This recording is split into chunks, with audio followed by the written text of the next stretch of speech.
A formula is how you make calculations in Excel, and they always start with an equal sign where you want the result. Then add the location of the cells to add using the plus sign. Select Enter to see the total. That's a very manual way to do it. Let's use a shortcut, a function. Select the cell where you want the sum total. Equals. Then type a function.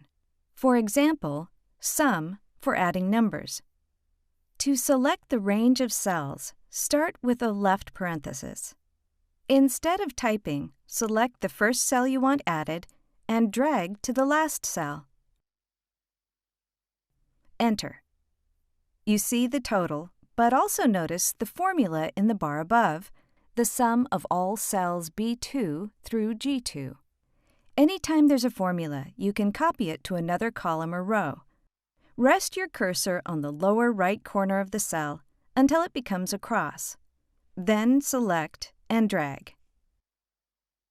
The formula adjusts to each row for a quick total.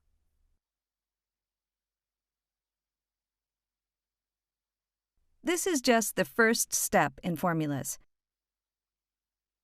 You can find a lot more help, including our tutorial, in the File menu.